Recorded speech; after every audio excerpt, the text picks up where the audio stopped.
প্রিয় দেশবাসী, আজকে অত্যন্ত বেদনা ভারাক্রান্ত মন নিয়ে আপনাদের সামনে উপস্থিত হয়েছি। অত্যন্ত পরিতাপের বিষয় হলো কিছু মহল এই আন্দোলনের সুযোগটা নিয়ে অনাকাঙ্ক্ষিত উচ্চাবিলাস চরিতার্থ করার সুযোগ নিয়ে সন্ত্রাসী কর্মকাণ্ডে লিপ্ত হয়। জুলাই আন্দোলনে কোমলমতি ছাত্রদের হত্যার পেছনে বাইরের দেশের ইন্ধন ছিল। অবশেষে ভারতের দিল্লি থেকে জাতির উদ্দেশ্যে যা বললেন সাবেক প্রধানমন্ত্রী শেখ হাসিনা। অবশেষে দীর্ঘ 6 মাস পর নীরবতা ভেঙে কোমলমতি ছাত্রদের উপর কারা নির্বিচারে হত্যাকাণ্ড চালিয়েছিল, এর পেছনে কোন শক্তি ছিল, জাতির উদ্দেশ্যে সবকিছু এবার সামনে আনলেন শেখ হাসিনা। এই কোমলমতি শিক্ষার্থীদের আন্দোলনকে ঘিরে যে সকল ঘটনা ঘটেছে তা খুবই বেদনাদায়ক ও দুঃখজনক। অহেতুক কতগুলি মূল্যবান জীবন ঝরে গেল।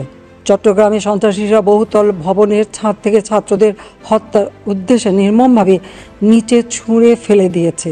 অনেক ছাত্রের হাত পায়ের রগ কেটে দেয়, তাদের উপর লাঠি পেটা ও ধারালো অস্ত্র দ্বারা আঘাত করে। একজন মৃত্যুবরণ করেছে, অনেকে মৃত্যুর সাথে পাঞ্জা লড়ছে।